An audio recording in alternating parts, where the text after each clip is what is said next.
Hi, I'm Stargate Pioneer. And I'm Steven John Drew, and we're from Better Podcasting, a proud member of the GonnaGeek network. Just like the show you're listening to now.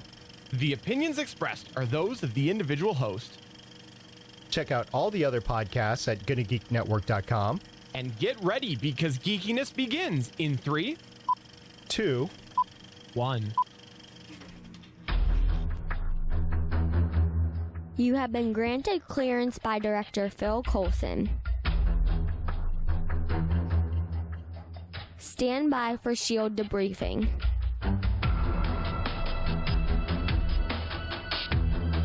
All information to be discussed here is classified and may only be discussed among agents granted clearance by the S.H.I.E.L.D. Director. Now it's time for your scheduled debriefing. I'm Agent Stargate Pioneer.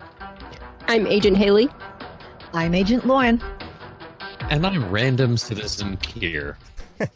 Welcome to Legends of S.H.I.E.L.D., a Marvel Comic Universe fan show. This is show number 137, discussing the Daredevil Season 2, Episode 6, Regrets Only.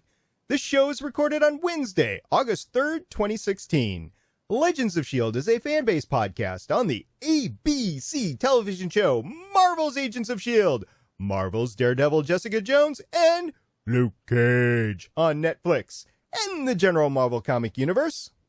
Because of dad ass. If you'd like to talk to us about dad ass, you can find us at our website, legendsofshield.com. You can call us at our voicemail, 844-THE-BUS-1. That's 844-843-2871. You can find us at our Facebook, Twitter, and Tumblr, all by searching Legends of S.H.I.E.L.D. You can find us at our YouTube channel at youtube.com/GonnaGeek. And Legends of S.H.I.E.L.D. is a proud member of the GonnaGeek.com network. This time on Legends of S.H.I.E.L.D., we're going to be starting a new giveaway. We're going to be talking about Daredevil. We're going to be going over some extensive Marvel news. We're going to be going over a lot of your feedback and highlights from the live chat room on Firetalk.com. First of all, we need to welcome Mr. Citizen Kier to the podcast. For those of you that don't know, and I don't know why you wouldn't have, because we talk about him all the time behind his back on this podcast, Kier is the producer of In Defense Of on the GonnaGeek Network. He is also a host on that show. He is also a co-host of the wonderful Gallifrey Public Radio podcast, the Doctor Who podcast on the network that Haley gets to listen to live each week. Kier, welcome to the podcast. Thank you much. Yes, Haley listens to live because we can't get her to contribute enough. I say things. She sits back and listens. It's like, I know words. She does. All right. So, Kier, you have been on the podcast before here on Legends of S.H.I.E.L.D. We have talked Daredevil last year. Welcome back. It's been a long time without you. You're welcome back anytime you want. You know that. So absolutely. Just give My seat was still warm. Someone, I don't know who you had in here the last time. Probably another Canadian. It was either you or some chicken, maybe. I don't know. Oh, well, then that's fine. There you go.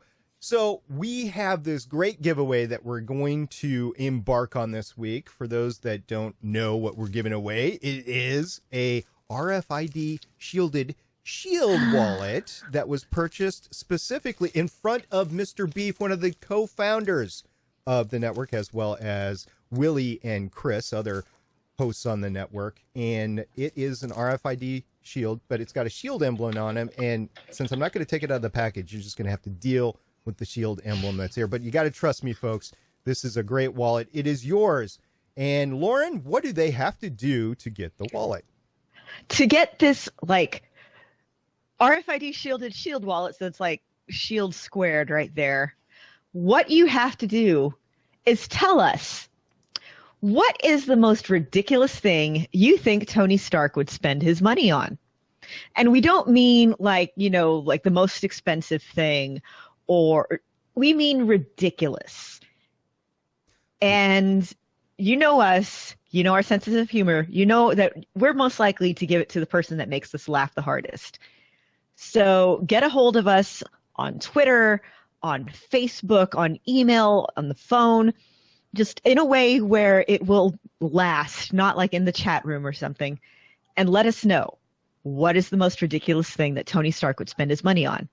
And you can get this wallet for your ridiculous Tony Stark amount of cash. And let's be honest, folks, when you tweet us, when you Facebook us, when you message us, when you email us, and you tell us what's going on, and you're thinking, what would make these people laugh? Don't think of me. No, I'm outvoted every single time these two ladies gang up on me. You have to appease the ladies. That's what is just done around here. I mean, Kier, you possibly might be outnumbered pretty soon. So you got to think about these things too. I'm willing to accept that. Never tell me the odds. Born to Eat Bacon in the chat says, crazier than a 6-foot Easter Bunny for Christmas? Yes.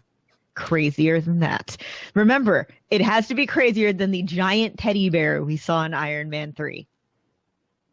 We know that this is the kind of thing that Tony Stark could spend his money on. What's even more ridiculous than that?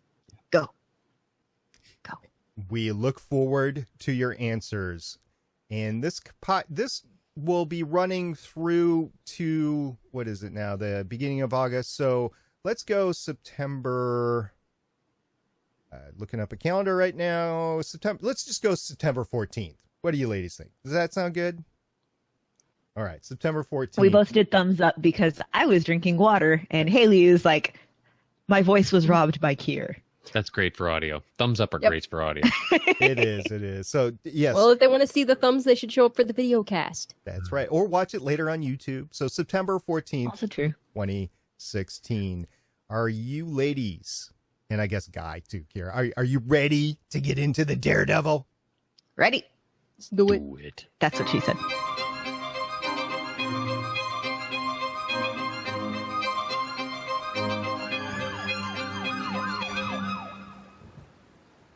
Kier, did that bump just jog any memories? Did it sound familiar to it at all? It did. You know, it surprised me that when we talked about putting that thing together, even before the first season came out, I thought, well, I need to get some cops in there, and it's probably going to be raining a lot in the show, so I should probably put some quiet rain in the background. Little did I know. Little did You know, Kier. I actually went back. I was listening to something.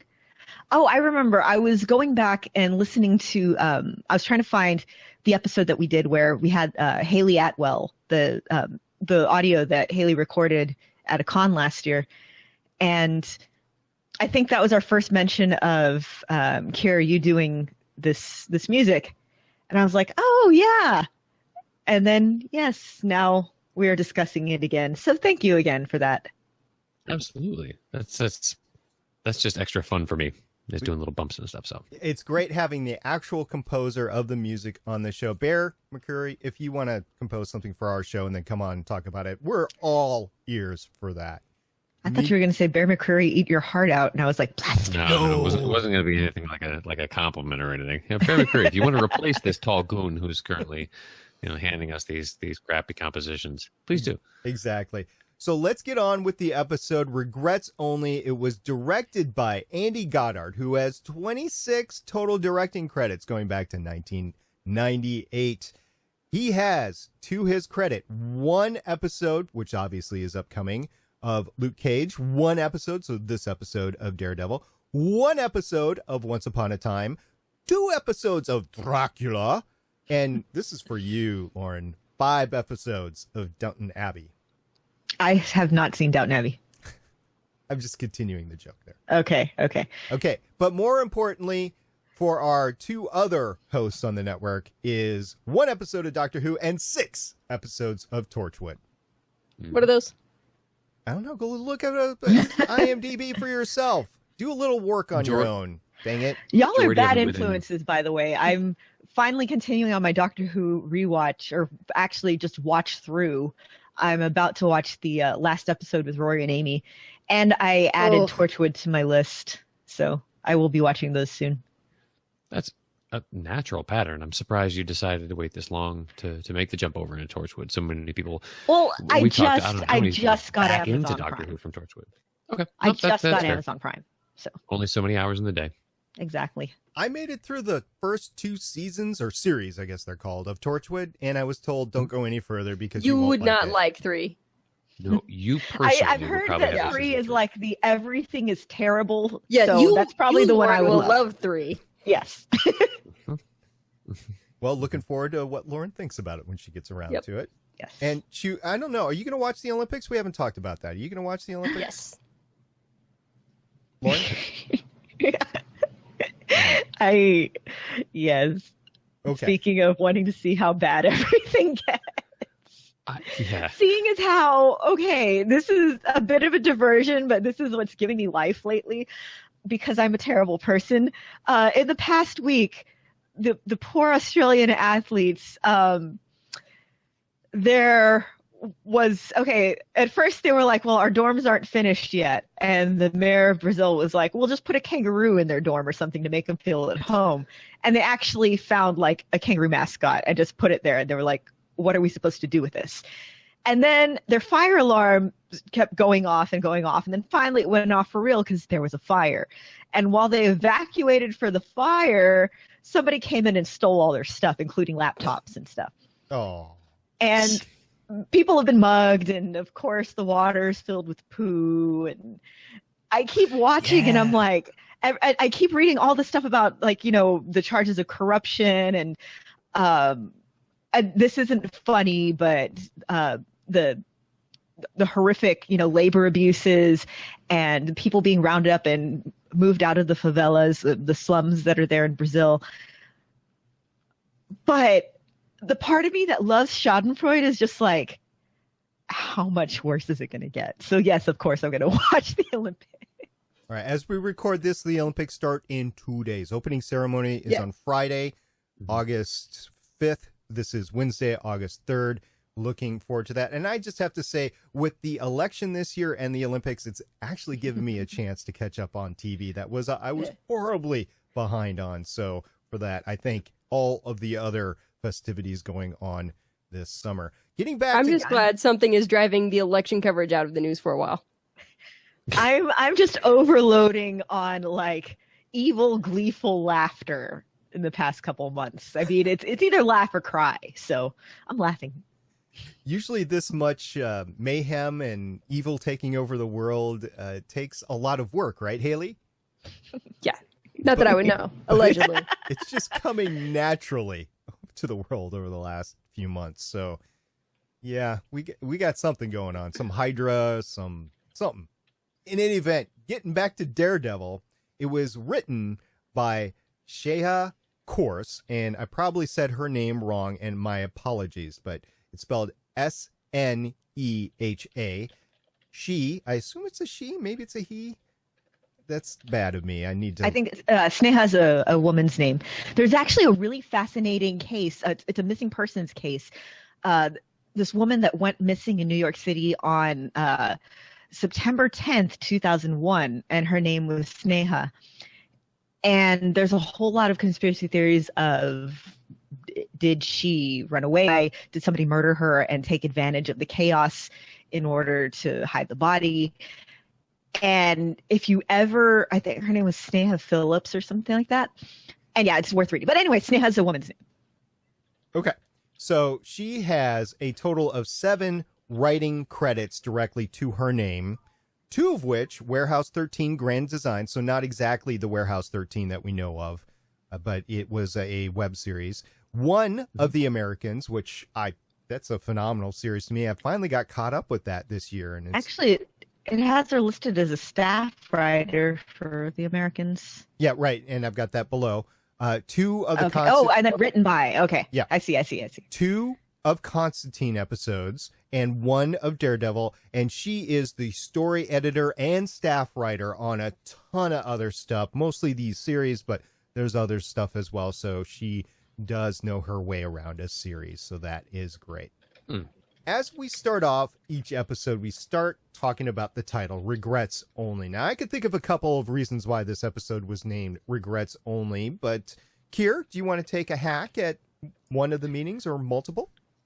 Well, obviously, you got something where it has to do with a lot of these events that they're attending, and the most literal understanding of the etymology of the phrase is you're dealing with something where instead of an RSVP where you're sending out invitations to a party and you're expecting people to tell you that you're going to attend so that you can build up the head count, regrets only is saying, just tell us if you can't make it so that we can plan for this number of people and count down from the number of people that say that they can't make it. So obviously because of the fact that they have to, attend this gala event in order to track down, the materials.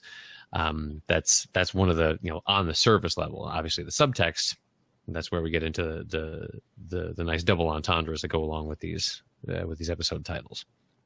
That's right. Haley, do you want to pick out anything else? I think Kier covered it. Okay. Well, yeah, I didn't. Where would you take the idea of the actual regret? I mean, because obviously that they're playing upon that. So what do you consider the underlying regret to be from any of the principal characters? It seemed to mostly be focusing on Frank's regrets of the characters that we saw this episode. Yeah, but I think it goes beyond that. It goes into Matt has regrets over his time with Elektra. I think we've seen Karen with regrets, both with her life and with how she had dealt with Grotto. I mean, that was thrown in her face by Frank. And you've got Foggy, who is regretting a little bit. I mean, he's fully supportive of Matt, but he's like, look, we've got some work we have to do, and you're not here, and I need you.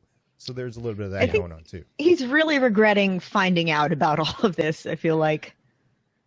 Yeah, I would agree. And it's difficult as we probably, I think we contend with every time we do one of these single episode synopses, is that it's difficult to not look ahead because we know we whole mainline these, so we know what's coming down the pike. But with regard to looking at this particular episode, these are very pivotal moments both for Karen and for Foggy, in my estimation. Karen steps up huge in this one and starts actually getting the fuller scope of some of the work that she's been doing. Questionable at times, some of the breaking and entering, the little things finally starting to pay off because now she's got the moxie to be able to step up and she becomes the catalyst of change. All the things, the actions that she has done in episodes past are now setting all these pivotal wheels in motion in getting Frank to come around, in thinking, at least at this point, that she's in some sort of stable ground with Matt and their fledgling relationship. But it's also kind of a moment for Foggy as far as exactly what SP said. He's beginning that division point. You see the cracks forming again, where you thought they were patching things up, and now he's realizing, based on the workload, based on what he's seeing with Karen, that doesn't sit well with him when he sees them, getting all oogie-boo. He tries to put on the brave face, but this is Foggy here, and he wears his heart in his sleeve.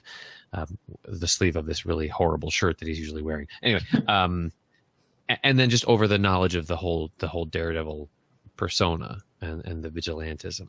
So, yeah, I think there's regrets all around in that respect. Right. And so I think in terms of title, this was a good title. I enjoyed it. Some of the ones I just don't get. This one was both obvious and there was a deeper meaning behind it. So I think it was pretty good. I just keep every time I see it, I just think of that stupid commercial, regrets. So that's a TV thing.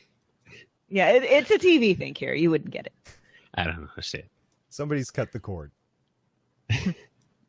So the status of New York, we talk about that every week as well. By the way, before we get into that, Kier, you mentioned your watch of Daredevil. Did you watch it the first weekend? Did you mainline all the episodes at once the first time around? For this particular season, we took it in chunks. Probably for a couple of reasons. Obviously, one was just a matter of being able to fit it all in. I didn't take a sick day the way I did when season one dropped. But this was one where I think specifically, because I wasn't as certain how they were going to, how strong the rudder was going to be over the course of a season where you didn't have a linchpin antagonist like Fisk, to carry you all the way through.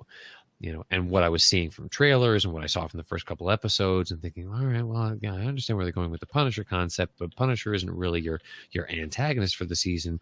So there's these grumblings about the Yakuza and those things. I just don't know if this is going to work. So I figured rather than try and tear through it and potentially be kind of disappointed with where things were headed, we grabbed it in 2 or 3 episodes at a time chunks.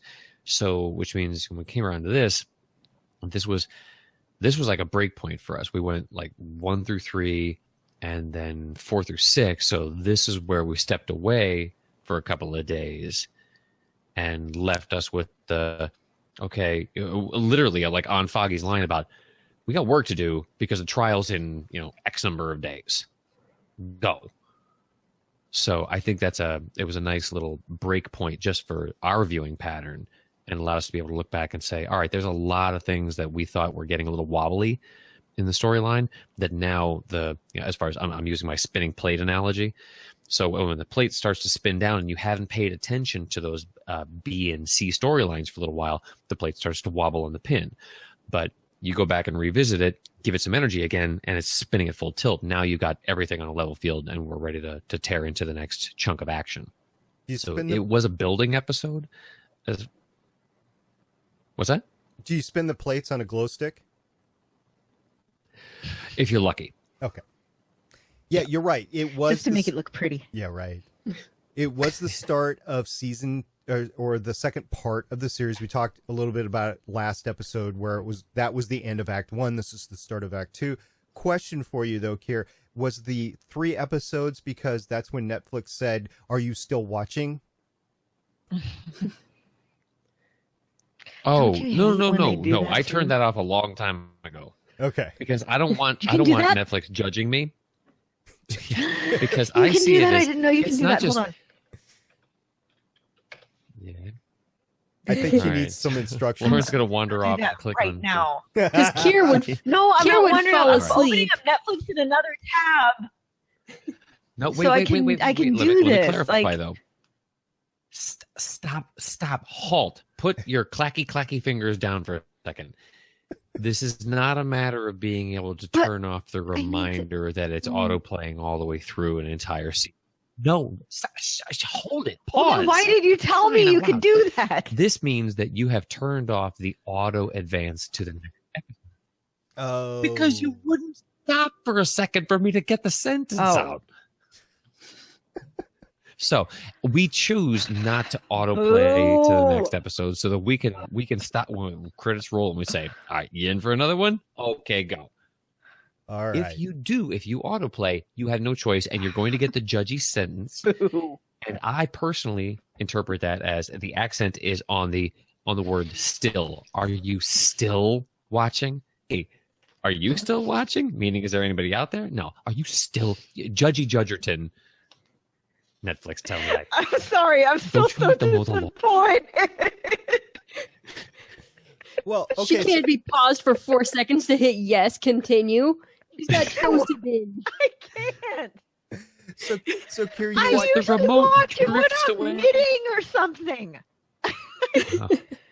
My hands The are knitting busy excuse. when I'm watching. Born to Eat Bacon says, of course I'm still watching. I'm alive, right? You should be able to program Netflix to contact emergency services if you don't hit yes. That's right. So Kier, to give a little perspective, so you took Daredevil in 3 episode chunks. How fast did you watch Voltron? That was in a day. Well, no. 2 days. Because I started at like 11 o'clock at night, passed out, picked up on the next day. I've just started watching But that's it. a I'm only whole on nother I've finished discussion. episode 3. It is. It is. Okay, well, you'll burn through pretty fast. They get progressively shorter. It's odd. The time signatures on them get shorter. Yeah. And shorter. It's So you're it's just that I'm watching it with Scott, and since he doesn't mainline TV like I do, we tend to watch it in shorter chunks. because he learned how to turn off the auto advance to the next episode. Because he didn't grow up in front of a TV like I did. No. And that's how Just he a became monitor a rocket full of data. scientist. In any event. So we talk every episode And about even Daredevil. yes, every Daredevil episode about the status of New York. We've just had the Punisher caught. The DA is looking for a speedy trial, try to go after vigilantes. You have Detective Sergeant Brett. I'm not even sure that's a rank. We'll just run with it. Detective Sergeant. You're a sergeant that's a detective. Yeah, you get moved to detective. A friend of mine from college got moved.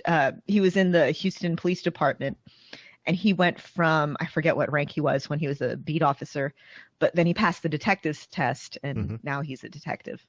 Right. But I always thought detectives were above sergeant.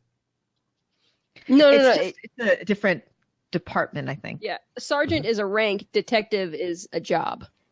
Okay, so lieutenant. So you could be a lieutenant or detective lieutenant. I don't know what order they go in, but yeah. All right. I'm just not used to hearing it. So anyway, we had that going You obviously on. didn't watch enough of The Closer. No, I didn't. No. It was a good show. But I watched a The good show. Flash. There's a lot of cops in The Flash. They're not real cops. Except for the one that was in Rent.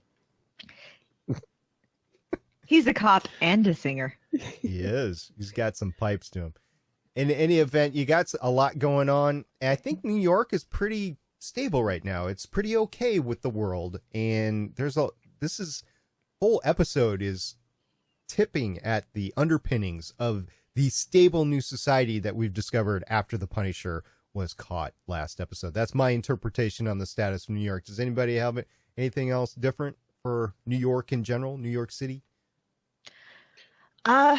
I would say that outwardly, yeah, it seems like it's kind of collecting itself, but then like at the beginning of the episode, you see the Yakuza is kind of trying to gather itself, and not the Yakuza is trying to gather itself. So it's like these little disparate underground elements are kind of worming their way through the cracks and trying to gather power while everybody's attention's turned.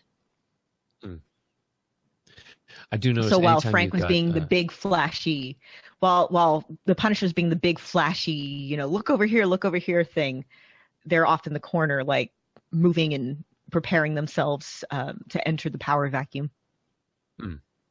There's a couple things stylistically that I tend to note in episodes like this, where obviously we mentioned the Yakuza, so obviously you're going to have tight-fitting black suits and motorbikes, because that's required. That's uniform. Is you have And to be the able to- women dressed exactly as the men, only wearing blue lipstick. I had to wonder, did they just put her in there so that Elektra had somebody to initially square off against? I think so. Not to take anything away from the Loft fight. No, That was great, but- every time I've ever seen any TV show or movie use the Yakuza, there's always one woman in there. It's like Kill Bill and various anime that I've seen. Yeah.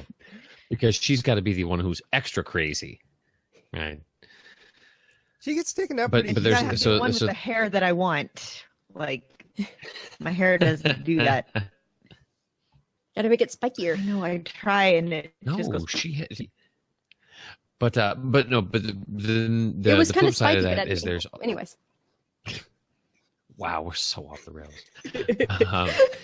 Is the hospital scenes? There's you notice that anytime we're doing these prolonged hospital scenes, everything has that horrible green fluorescent tinge to it, and seeing like the court proceedings happening within the hospital room, which just feels so unusual, and they do that long camera pull where they're at the back of what is apparently the most vacuous hospital room ever, as they're pulling the camera in and seeing everybody arranged around the bed there. At that point, the tape line around the floor didn't really qualify. Everybody was well inside that tape line. So the part where they're warning, Foggy and Karen, stay behind this line and blah blah blah, and don't take this in and don't take that in. It's very, Silence of the Lambs when Clarice is first going in to talk to Hannibal Lecter, except that instead of, the look that we get in Hannibal where he's dangerous and he's looking down, hello Clarice and all that, we get Frank looking just broken and sad and confused and just tired. And it's just so anti-Hannibal. But then as the scene goes on, you get a very Hannibal and Clarice, not really quid pro quo, but almost exchange between, it's not a menacing one, it's just that sort of dance around exchanging information between Frank and Karen. But it's Karen driving. Exactly. It's absolutely. Whereas it's absolutely Karen driving it. So it's this interesting role reversal of the Hannibal scene. And again, this is proving my point that there is way more chemistry between Frank and Karen than between Karen and Matt. But anyway, and that whole scene with those two, it's just, the acting between them is so fantastic because you can absolutely see Frank as just this tired, sad, wreck of a human. And you see Karen and you see her, we saw her in this sort of position last season where she's the one who's, in this vulnerable position and she doesn't know what she's doing. And she's just, like, I don't know what to do. I don't know where I'm going from here. And now here she is, the one with the backbone and the plan. And it's two incredibly good character moments from these two characters. I do like the way that she's able to come at him sidelong with the descriptions of the state of the house. Describing the drawings on the walls, the little dinosaur figures, the toy Jeep and things, and get him really to take what little bit of his legs he's still standing on, figuratively, and knock those out from under him so that he's willing to trust her. It's a very unusual method of establishing your client's cooperation, coming from the most unlikely source. She's supposed to be the paralegal in this thing. And he's specifically requesting her to be the one in the room because anything that, well, obviously Matt's going at it with way too much subtext, and Frank's picking up on it and doesn't want to have anything to do with it. It's funny that Frank describes him as, yeah, you're the ones who represent all the scumbags, which we've been led to believe something very different about Murdoch and Nelson as far as the clientele they take on. I considered that kind of a jarring line coming from Frank. How does he interpret the fact that they represent scumbags? I mean, we've got these tenants that are being screwed by their landlords and things like that. That's not a scumbag. Well, So, the only curious to know client where of theirs he pulling that knows from. is Grotto. Mm-hmm. And Grotto's True. the only, yeah. Well, yeah. And he points that out, and he just digs that into the wound. And he goes with them anyway. And there was the whole thing over Karen being afraid, Frank knowing it, and then telling her, don't worry, you were never in danger, and then goes off the rails trying to tell her how deadly he is and how she was safe the whole time. I mean, really? She did not take to that well at all. But in the end, their conversation went through. He decided to go with them as legal representation. But then here's the question that I have for you guys. How did Frank Castle decide that he was going to plead not guilty? What flipped a bit in his head? Because he had said he was going to plead guilty, he was going to plead out. I feel like, okay, especially rewatching it this time, I feel like talking to Karen and seeing how much digging she did and seeing that maybe she would be able to be the one to kind of bring the light of, he'd been there just trying to get revenge, kind of figured they've buried this is really all he has. And seeing that if he pleads, there's going to be a trial, and Karen's been able to find all this evidence, and if she finds more, they'll be able to bring it out as, mitigating evidence at his trial.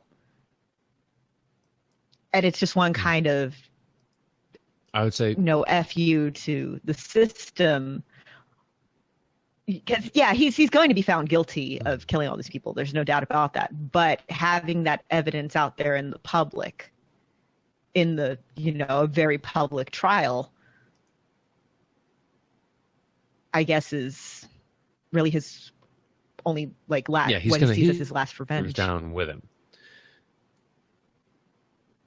Okay. So throughout this whole thing, we've stumbled, and I think that I think personally that's half of it. What do you think is the other? I would half? say the other half of it though is obviously just the blatant reminder of the of his family at that last snapshot. That the photograph helps him remember, the descriptions helps him remember, that sort of thing. Yeah. Okay. Throughout this whole thing, you've got both the consolidation and a rift growing all at the same time within Nelson and Murdoch. Karen is back. She's not working for the paper this episode like she was last episode. And you've got Foggy and Matt working together. They have money in the bank from Elektra, although two of them don't know who it's from.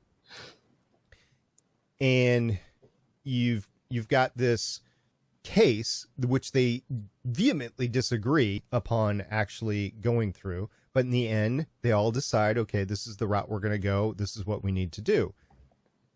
Is this something that's survivable for Nelson and Murdoch in the long term? I mean, I know we went through the big breakup last season, but it almost seems like they're going to go through it again this season.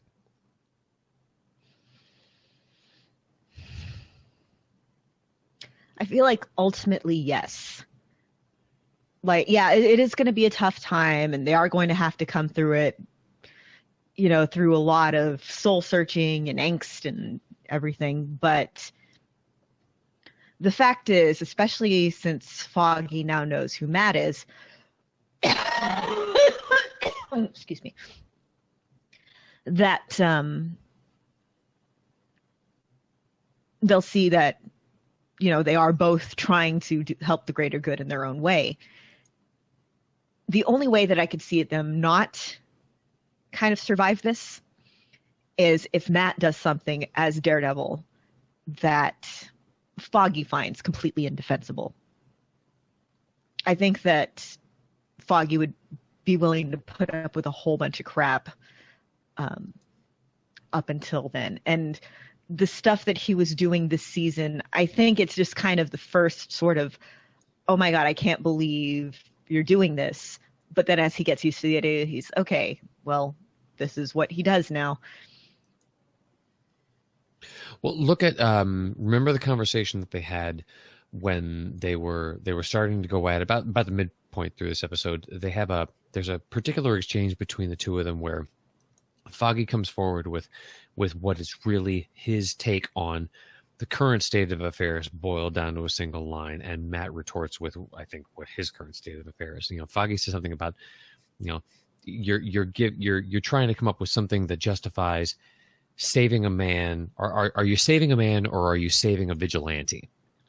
Yeah, and that's the flag that he sticks in the hill. He's going to die on that, because as far as he's concerned, Frank is nothing but a walking weapon that is indefensible. If he's hired to do so, he'll do so to the letter of the law and do it well, which is why he does such a brilliant job. I'm not big on Foggy moments personally, but when he squares off in the hospital hallway against Reyes and actually starts laying down letter of the law, well, how's your defense look right now? I mean, that's one of those, okay, Foggy just gained a little gold star from me. Good job. But that's where he comes down to, I'll do so because it's my job. But as far as I'm concerned, this guy is a scumbag, and I'm doing this because this is what my firm has been hired to do.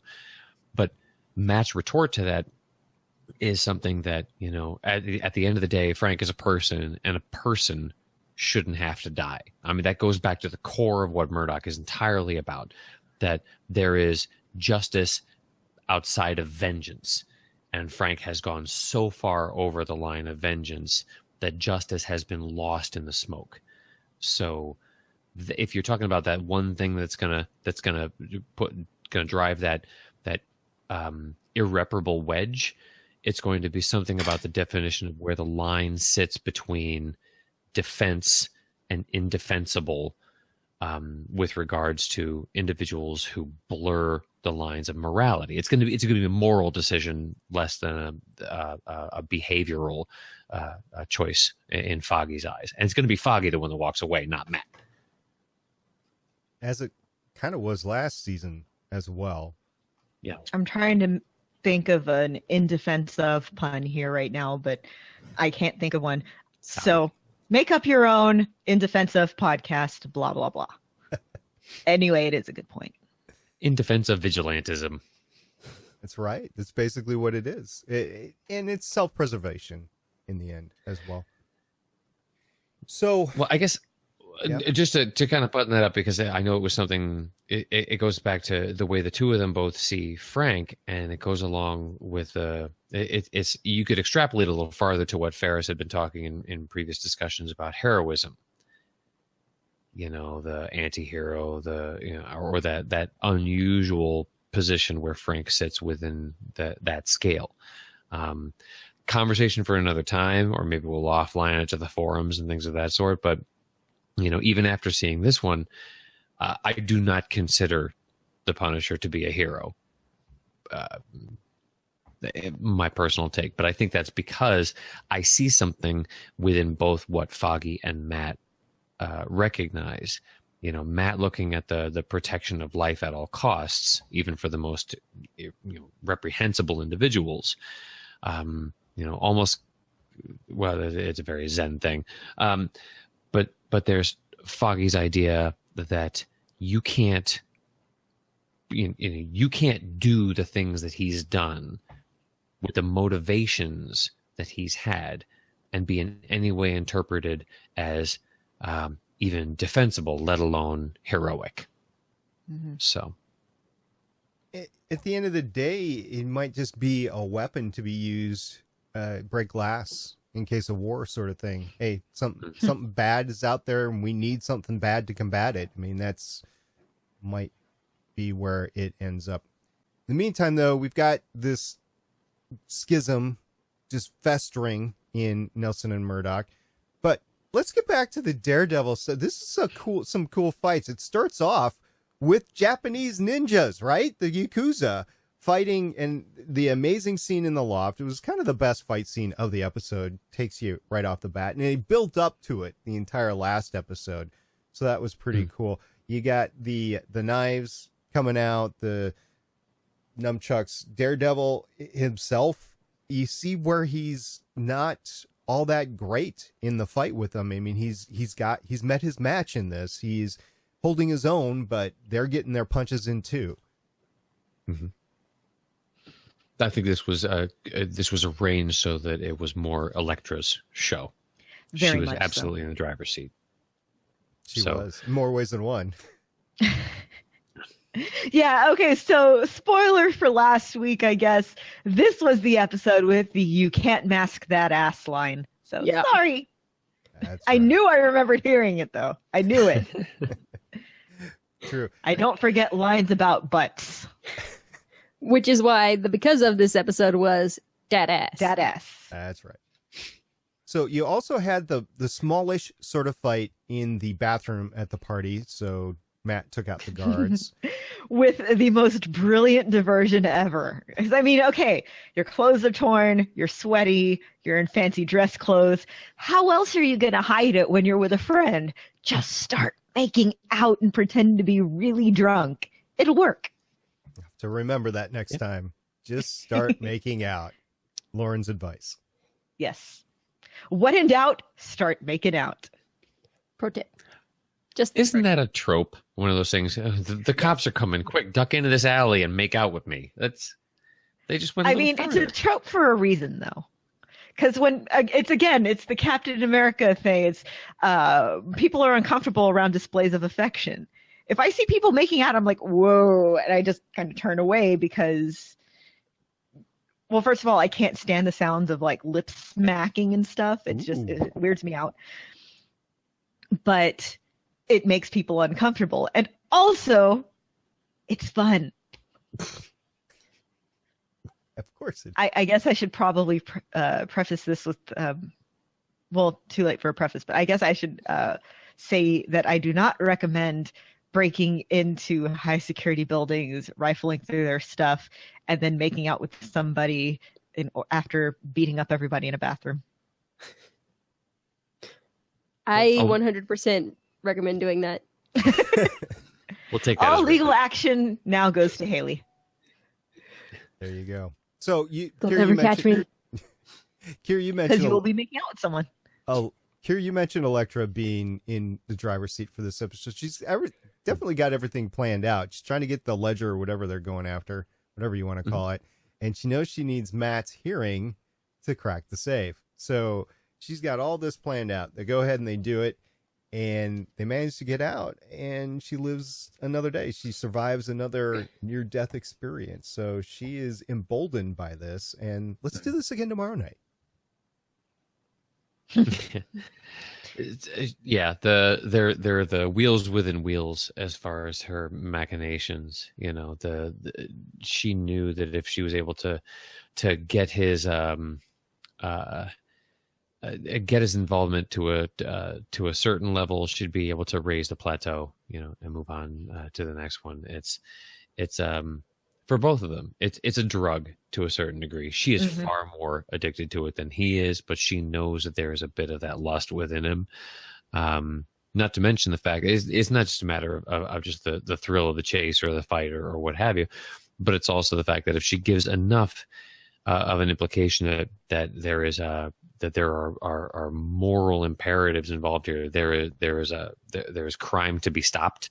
She's playing to his persona as it now exists. So she'll hook him that way as well. And she has every confidence that it will. She doesn't drop her cards for a second. So Nope. She's still got things Also, them hidden. hanging out at the diner after beating up the ninjas at the beginning was pretty fun. Yeah, that takes a lot of energy. So, you know, you need the 6-high waffle stack to go through. And the I'm pie. sorry. That's, you know, the pie was the capper. No one with a physique like that can take. I don't care if it is your slack day. You know, even on your slack day, you know, you're probably thinking, all right, well, I'm gonna enjoy myself with a couple of meals, things like that. She probably walked out of there with a 3,500 calorie breakfast. Might have been her only meal of the week, though. You burn How a lot many of calories calories- beating up ninjas. Yeah, how many calories does it take? You know, to beat up ninjas? I don't For actually 6-minute know fight this. sequence? What makes Yeah, you I think that don't was her actually know this, I'm only asking. session of beating up ninjas that day? Also true. Never know. She might have gone back to I the mean, for boxing all we ring. know, she's running into ninjas like every hour on the hour. Yeah, we don't see her the whole time. That's true. That's true. You know who? She's looking down at her fitness tracker and decides, oh, I gotta hit like 3 more muggers today because I had that extra waffle. Sure, 6 If I had a waffles. nickel for every time I told myself that. So another person, which was great to see for just a little bit, was the inept public defender. Yes, Fargo from Eureka, Neil Grayston. It was awesome seeing him on the screen, and he's wasted his Marvel appearance on being inept for 2 minutes. But it Speak suits for him yourself, so well. wasted. Yeah, that played so well to his strengths. He's doing his job. That's all he's doing his job. He could have been Not the well. One, he could have been the one playing Gattaca on the helicarrier every episode, every movie. Saying. He wasn't slimy. He was just underinformed. You know, he's not a ladder. Hey, he won climber. his first case. Yeah. And he just met Reyes the day before. So it's not as if he's been manipulated by the system. You know, he's not power hungry or anything. He's just doing his job. He might They have. told him to do this. You don't know what he had to do to get his law degree. Innocent until You had to proven study guilty. hard. Sure. Yeah. And all this time Just away a from diligent young man trying to make his way in the world.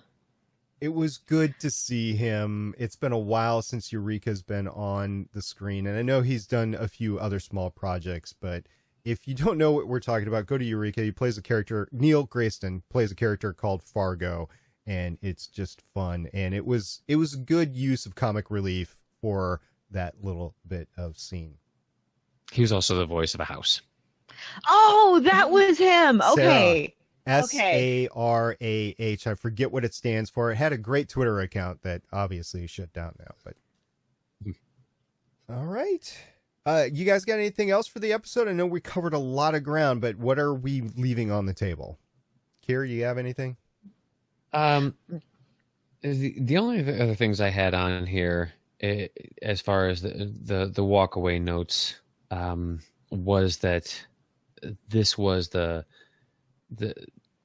it was, as I mentioned, it's a stepping stone episode, laying the groundwork for so much that we know, even before we get a chance to see the episodes, we know this stuff is coming about. The Frank's trial, the very tentative teamwork between Daredevil and Elektra, and as I mentioned earlier, Foggy starting to question his relationship with Matt on all levels. You know, that table is starting to wobble again. So, you know, and it's with Karen and her strength. You know, it's their relationship is still, her relationship with Matt is still in this weird little, you know, I don't know, should we tell people? I don't really know. How do we call this? You know, what label do we put on it? He, and you know that's screwed.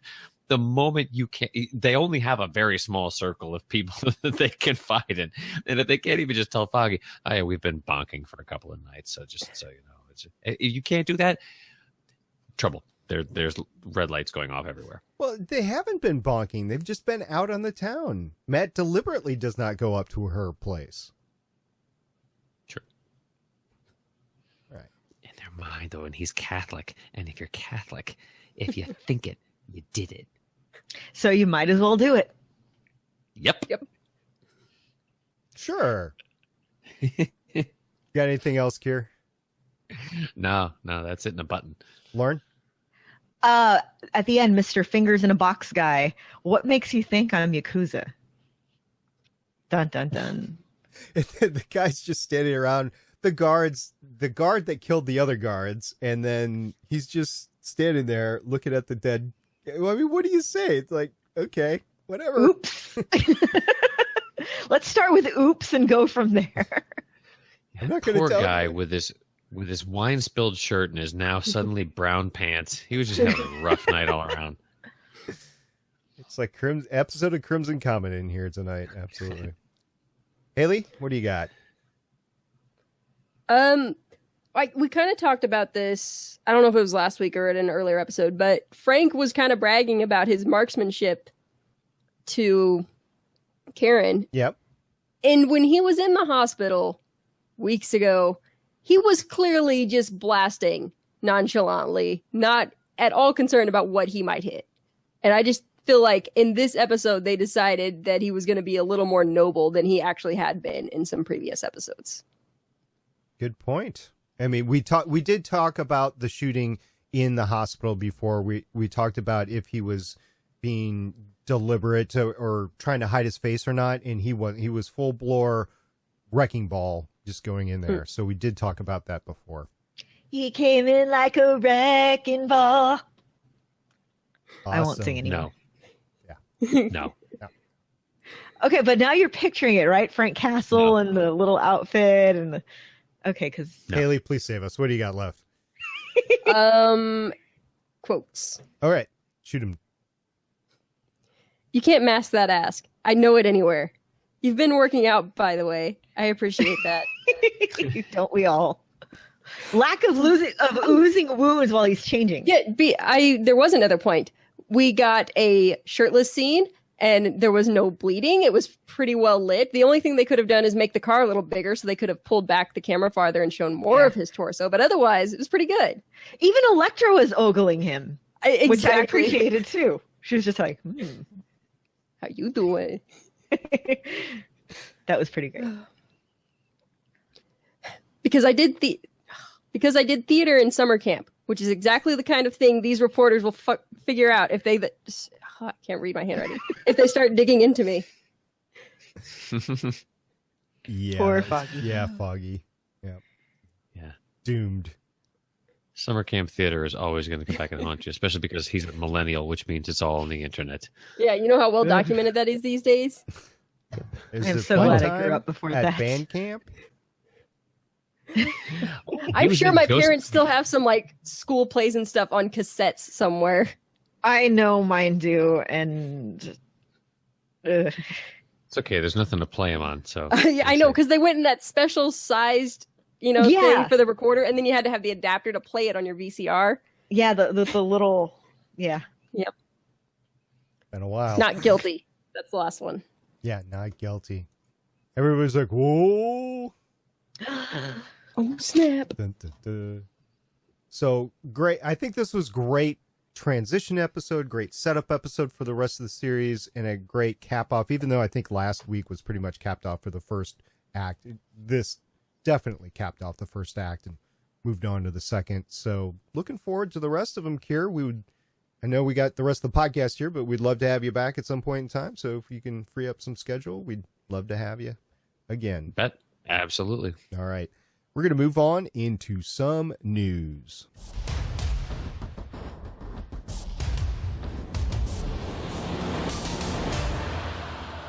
We got a ton of news. We're going to try to move through it as fast as we can this week. First of all, Agents of S.H.I.E.L.D. has started shooting after Comic-Con, San Diego Comic-Con. The news has started to flow, and we got a couple of big things here. First of all, we have a synopsis for the entire season 4.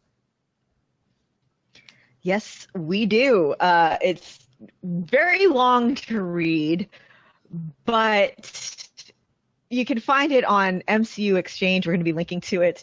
The part that has me most excited is the thing about Robbie Reyes roaring into the lives of a team as a junkyard mechanic who can turn on a dime into the terrifying Ghost Rider. Will he be friend or foe to S.H.I.E.L.D. as well as the world itself? And Fitz discovers that the socially awkward genius and friend Dr. Radcliffe has started putting the finishing touches on a new secret invention. So that could be interesting. There's also a lot of stuff about people, falling into different roles on the team and looking for Daisy, and I don't know, it looks interesting, and I really can't wait for it to come back. It's been a while, hasn't it? I still remember the last Yeah. episode. It's still on my DVR, as I customarily keep the last episode alive on the DVR, so I can watch it on the big screen TV before the next season starts. Can't wait. Although this next one dashes my hopes. This next news item just really digs into me over what the new season has for us, because I was really hoping for some Director Hill action. I was hoping for maybe Sharon Carter to come in, be our new director, but oh no. Our new director is neither. It's Jason O'Mara, and there's two problems with this. The first one, which SP mentioned, is that I was hoping to see a familiar face in the role. The second problem being he is the kiss of death for TV shows. No. Yup. Well, maybe we didn't can know that. Now transition I'm anxious. him over to Agent Carter for another couple episodes and be done with it. I don't know. Sean Bean of action shows. No. Remember when he was on the Cape? That was pretty good, right?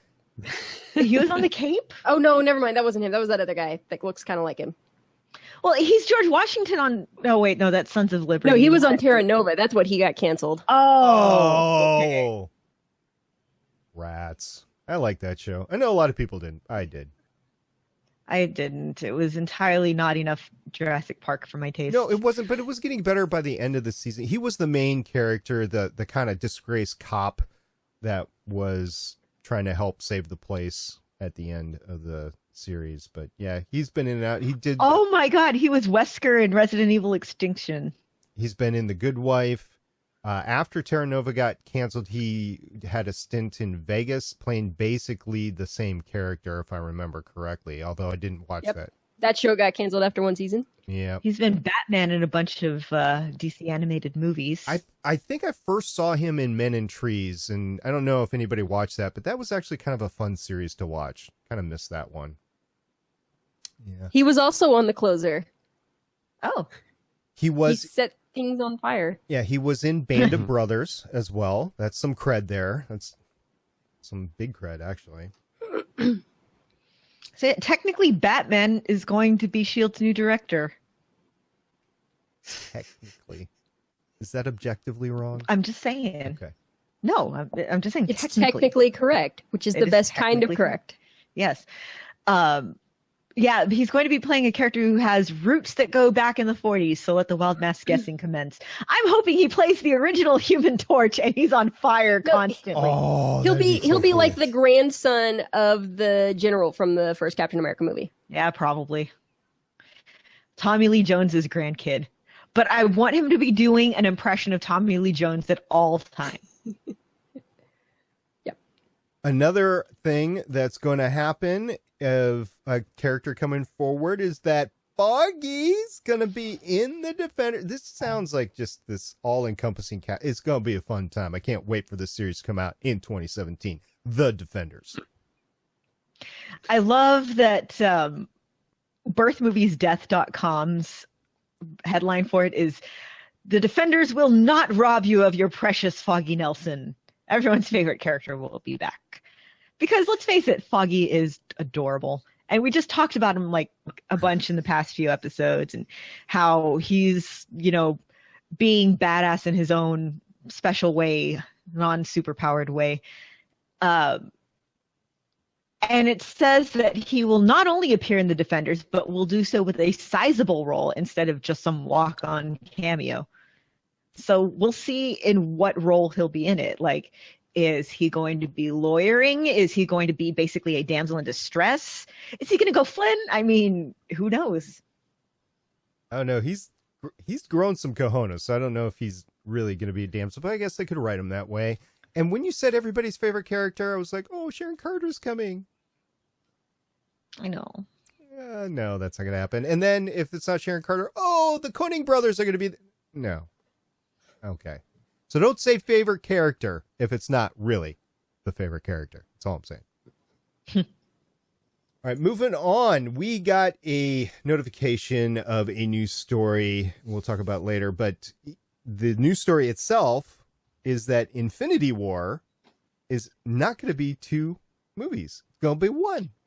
I'm kind of glad to hear that. So am I. Mm. Yeah, Avengers 3 is going to be Infinity War. And part 4 Is so Untitled far- Avengers. Yeah, Untitled Avengers. So, Still going to be an Avengers movie. Still on the so it'll be schedule. an Avengers movie. Mhm. Let's see. Names that I want for Avengers Part 4.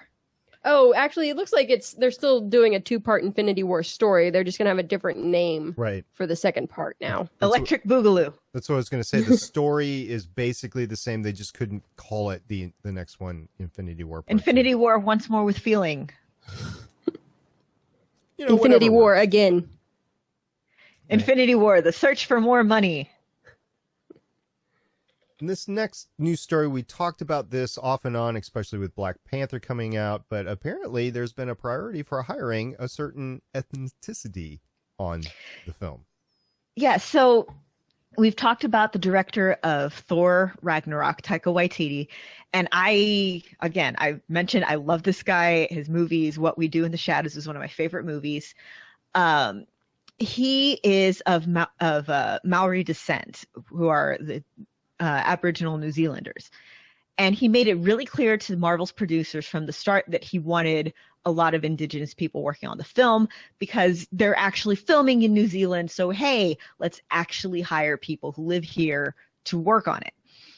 So they contacted an Aboriginal company. They hired the people who are the traditional owners of the land to welcome. They did a welcome to the country ceremony. They hired an Aboriginal cinematographer and producer and writer, and it's part of an initiative by Screen Australia's Indigenous Department to give Aboriginal and Torres Strait Islanders a foot in the door of the film industry. Because you can say all you want, well, there's nobody really working in this industry because blah blah blah. But the fact is that if nobody hires somebody to give them a foot in the door, so that somebody, because this type of industry is all about who you know, then how's that going to open the door for other people who want in? So good on you, Taika Waititi. And I really can't wait to see Thor Ragnarok, because the more I hear from it, the more fun it seems. And in this article, there is the especially hilarious picture of Mjolnir being used to keep the toilet seat down. Oh, meow meow. Nice. That's kind of a hefty toilet seat to be able to hold that thing up. The toilet was worthy. Ah, let's see. Worthy toilet. You need a worthy toilet. So moving on to another aspect of Thor 3, Mark Ruffalo posted some pictures. Yes. Okay. So if you're not following Mark Ruffalo on Twitter, Tumblr, Instagram, whatever, you should be, because he posts pictures, he posts blog posts. Sometimes he reblogs stuff on Tumblr. It's pretty great. And recently, actually, I want to say it was August 3rd, which is today, actually. He posted a picture of, it says, Waititi and Ruffles on the set of Thor 3 last day. Had such a great, good, fun time making this movie. Thanks, Taika Waititi, Chris Hemsworth, and Tessa Thompson for the love and the laughs. So it was his last day of filming today. I think they're still shooting the rest of the movie, but it was his last day. And then I posted a bunch more links of other pictures from Thor 3 that he posted on his Tumblr and Instagram and Snapchat and everything. A lot of which are fun. And a lot of it is Chris Hemsworth making various weird faces. And one of him, there's a little video of him wearing, Mark Ruffalo, wearing the little, facial dots that are the motion tracker facial dots. Mm-hmm. Mm-hmm. So, yeah, seriously, follow him. It's a trip. Awesome. And as we know from the comics, we won't be seeing him anymore. I mean, when are we ever going to trust the comics, really? Not at all, because literally, I think he signed, I have to look it up again, but I think he signed like a 15 appearance deal. So Mark's 1 billion movies. Yeah, Mark's not going anywhere, guys. Regardless of what they did in the comics, Hulk is staying in the films. Moving on to some general Marvel news, David Ayer, who said something pretty nasty, Oh, God. apologized for it. So I think I texted y'all about this yesterday when I first heard about it. You said that you discussed it on Crimson Comet? No, No, we I were think- discussing it in a chat for Okay. the Starling Tribune. So the Suicide Squad premiere was yesterday, day before, whenever it was. Monday. I can't tell time. No. And at the premiere, David Ayer, however you pronounce it, I don't actually know, apparently started yelling F Marvel. He says, someone said it, I echoed. Which is not what I've been hearing. But on his Twitter account, that's what he says, and then he apologized. Well, at least he apologized. But I mean, I don't think did Jason Momoa ever apologize for saying what No. he said about no. No. So a little lesson learned. But I mean, it's just sort of the latest of the interesting things that have been going on about Suicide Squad, including the I know we talked about it before, the whole thing that people were like, Marvel's paying people to do good reviews, and Yeah, right. somebody took a look at their budgets and were like, these people are cheapskates. There's no way they would pay people Right. for good Which is true. reviews. And we won't get into specifics right now, because as we record this, Suicide Squad is not out in the theaters or whatever. Let's just see how Suicide Squad plays out. But I think there's a jealousy factor between Warner Brothers and Marvel right now. And Batman versus Superman, it made $900 million. I mean, it was not a failure financially.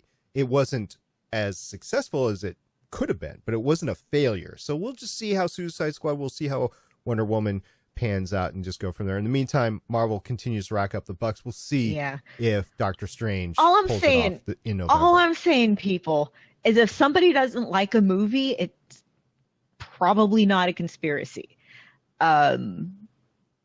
Right. Probably. I mean, if you have actual criticism that comes out that's very similar amongst a lot of people, yeah, there's probably something to it. But what? Yeah. Again, but moving on. Don't want to prejudge. We'll just wait until the movie comes out. Yeah. The movie's out in a couple days. People will be going to see it. We'll wait and see. Right. Again, I want it to be good because I really like Harley Quinn. We'll see.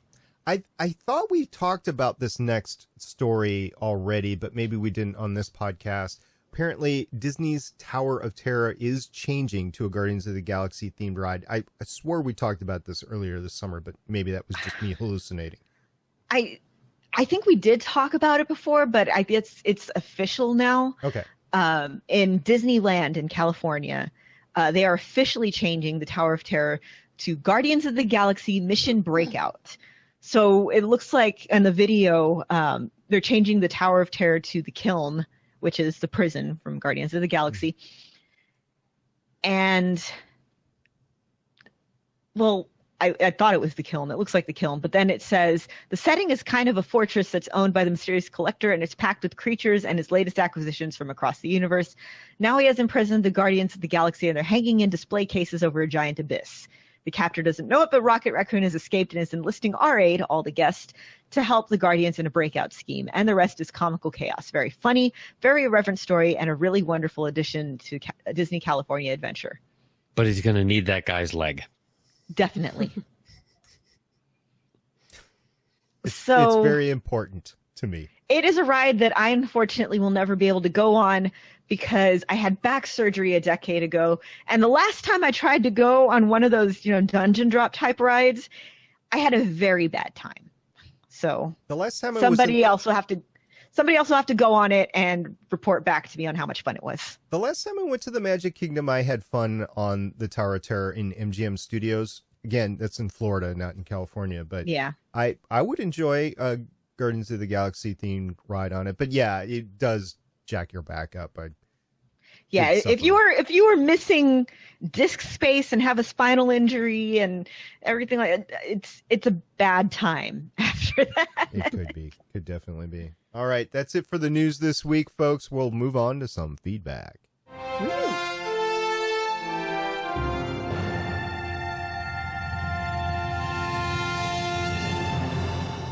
Lots of great feedback this week with our audience, our listeners, really chiming in with some news stories, which we didn't even catch when we were prepping for the show. First of all, Cajun Sean posted an article of why Netflix explained why they didn't rescue Agent Carter. Basically, they're looking for more exclusive content, and they don't want to piggyback off of somebody else's, in this case, Marvel's IP. At Mr. Paraclete tweeted us, and he said, I'm guessing after a long, sullen silence, she'll have a mean comment. And yes, we are talking about Negasonic Teenage Warhead returning to Marvel Comics. And I didn't realize that she was actually only in 2 comics, and really it was only one because the second one was like a vision to Emma Frost or something like that. So yeah, she died in her very first appearance. It was in the new X-Men that came out in the early 2000s. She's in Emma Frost's psychic class, and she says, I have a vision. I keep seeing, the future, and we're all going to die horribly. And then Genosha explodes and she dies. And then, Emma later has a vision of her, and again, she's dead. But she's coming back into the comics, and it's going to be fun having her around. And it's going to be much more like the movie version instead of the original comic version. So okay, I really like the movie version, so okay. Deadpool was amazing. Everybody in Deadpool. We keep quoting Colossus, Deadpool, the whole movie. It was great. Kier, how would you rank the Deadpool movie in terms of movies this year? Was it in the top tier? Probably one of the best MCU or otherwise action or comedy films I saw this year. Yeah. Best romantic movie, maybe? Oh, sure. Yeah. Well, So, yeah, because, my calendar girl. That's love. That's right. So Cajun Sean also tweeted us that Netflix does tell us when we'll see Iron Fisted Defenders and more. It was an article that was on Bleeding Cool, and I can't remember if we talked about that last week or not. But Bleeding Cool, of course, fans of the GonnaGeek.com network, and we love all their work. At Kodiak GWC tweeted us with guys, this makes me sad. Adrian Palicki, which I'm happy that she's getting the work, but it means that she's not going to be coming back as Mockingbird on Agents of S.H.I.E.L.D. She will be joining a Seth MacFarlane sci-fi comedy show. Yeah. I'm okay with her not coming back though, because that goodbye was really good. It was so good, but I'm really going to miss Mockingbird. I know. We had hoped to see Mockingbird back because Marvel's Most Wanted didn't get greenlit, but apparently this is the final nail in the coffin, just like the final nail in the coffin of Agent Carter was really the casting of Haley Atwell in that new series. And oh, by the way, Bridget Regan, for those of you that liked her on Agent Carter, she is in The Last Ship this year. She is doing a great job. Last Ship, probably not the best show out there, but it's great summer popcorn show, and she is on it, and she is rocking it. So go check that out. And popcorn. I know. You getting hungry? We'll close this up in a second, Kara. We'll get you to your upstairs to your kitchen. At Kodiak GWC tweeted us with a story. So that's when they meant when they said hashtag it's all connected, but not in the way you think. And by the way, the words hashtag it's all connected.com, not the actual hashtag, but the word hashtag it's all connected.com. Go check that URL out. You will like it. Anyway, the news story basically is saying how, and there's no new information in here that I saw, but it was from an official source that said because of the production times and the lead times necessary for both TV and movie, there was just no way that they could get them joined in any way, shape, manner, or form as they did during Winter Soldier. Yeah. From what I see, it's more like, okay, so we're not completely disavowing the TV universe, but because of the difference in production schedules, don't expect to see a crossover. Right. So, which is unfortunate because they had said that at some point in time the Avengers are going to learn that Phil Coulson is still alive, but they knew when it was. They never told us when it was, so eventually it's going to happen. And we had assumed that Clark Gregg would show up back in the MCU. I don't know if that's going to happen now or not. yeah. Cajun Sean also tweeted us and he said, every episode of Marvel's Luke Cage, or Lauren, do you want to say it for us? Luke Cage Will be titled after a Gang Star song. So keep a watch out for those titles. And basically, Alphabet Cookie, she replied to your live tweet last night, and she said, anybody has more chemistry between Karen than Karen Matt. and Matt. Karen, yeah. So. See, I told y'all. So, by the way, Lauren does live tweets for the episode that we're watching Tuesday nights at 9 p.m. Eastern. Is that still correct, or did you move that back? Yes, 9 p.m. Eastern, 8 p.m. Central. All right. And last but not least, Andy friend of the show, Andy, sent to us an email for this episode. Andy, I'm sorry, we're running long on time. I'm just going to jump to the chase. His bottom line ranking, Lauren, what is it? Solid episode. 8 out of 10 deal-breaking pies. All right. His actual email will be in the show notes, so go read that. It was great. Andy, thank you for keeping on sending those. We're going to walk this one out.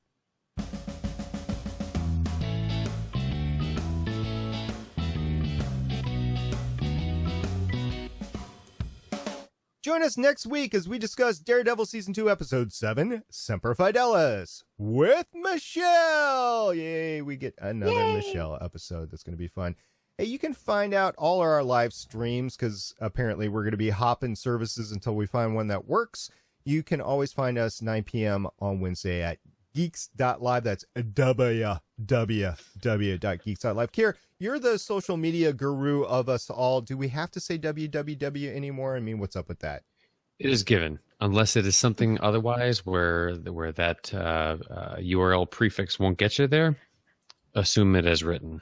Okay. Your browser will figure it out, even if you don't. Right. Woo, Woo. Woo. But you So, have to, so you basically, have to make it Woo, woo. we have a Geeks.live. website, woo.legendsofshield.com. We have a voicemail line, 844-THE-BUS-1, 844-843-2871. We have a Facebook account, Twitter account. You can catch us there. We even have a Tumblr account. It's awesome because Lauren's on Tumblr. So you can check us out there. I don't post there nearly often enough, but sometimes I post funny stuff on there. And most often, show notes get posted there. So we are proud members of the GonnaGeek.com network, and there is also, hopefully this video will be posted on the GonnaGeek YouTube channel. That's youtube.com/GonnaGeek. All right, the next show on Geeks.live will be Thursday night. That's tomorrow night. It will be Starling Tribune. They're running down Legends of Tomorrow this summer. Haley, have you seen Legends of Tomorrow? Yes, I have. All right, so you watching some Starling Tribune? Huh? Listening. Yeah. All right. At work. I can listen to a lot of podcasts at work now. That's right. Just charging through everything that you're behind on. That's great. Kier, thank you so much for being here. Really appreciate it. This was a good episode to have you on. You really hit all the high points of the episode. my pleasure. Thank you. Need to have you back soon. We can do this. It's awesome. Do you want to say anything maybe to your soon-to-be born offspring, your larva in gestation? When the time capsule is opened and you realize all the things that I wasted my time discussing when I should have been preparing the nursery and all those other things, it's not my fault that shelf was wobbly and I should have bought you better books. I'm sorry. Yeah. Look, babies in Finland sleep in little cardboard boxes, so you're fine. Just remember to anchor It's a that state-sponsored thing. dresser All the to babies the sleep in a wall. little cardboard box. Yeah. The baby would have to nail fight the the cat dresser for to the box. wall. Nail the dresser to the wall. Very important. IKEA is already sending me the recall straps Good. Good. to Awesome. attach all the shelves. I just want to thank all of our listeners on Spreaker. Thank you to everybody that came and joined us on Firetalk tonight. Based on tonight, I'm not sure if we'll be using it again, but thank you very much for dropping by. Thank you to all of our watchers, everybody that's clicked like or share on Facebook for the Facebook live stream as well. We really appreciate that. Thank you to everybody on Twitter who sends us news. We really, really appreciate it. Everybody who follows along during the live chats or chimes in afterwards. Anybody who just shares stuff with us that they think we'd like during the week. We really appreciate it, and we really appreciate you. Yeah, thanks to everyone who sends us any kind of feedback. And don't forget that right now we've got a giveaway going. We're giving away a sweet RFID Shield wallet. Shield And- squared.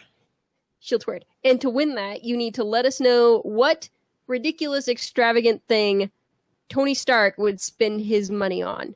You can send us your answer to that by Facebook, Twitter, voicemail, email, something that we have a record on. Don't throw it in a chat that we might be on somewhere. We need to have a log of it because we are like goldfish and we will forget. And get that to us by September 14th. And just to reiterate, Sergeant Ook, Calvin won our last one. I got your email. Thank you for the address. You will be getting your Women of Power box as soon as I can send it. So, Kier, again, thank you very much. Any last words? Thanks to my mom for allowing me to eat as many crappy foods as I was allowed to when I was 10. Thanks, Kier's mom. Thanks, Kier's Thank mom. you, Kier's mom. It's good to see you again. All right. Until next time, I'm Agent Director, Stargate Pioneer. I'm Agent Haley. I'm Agent Lauren. And I'm just the janitor, Kier. We need more janitors. See you guys next week. Bye.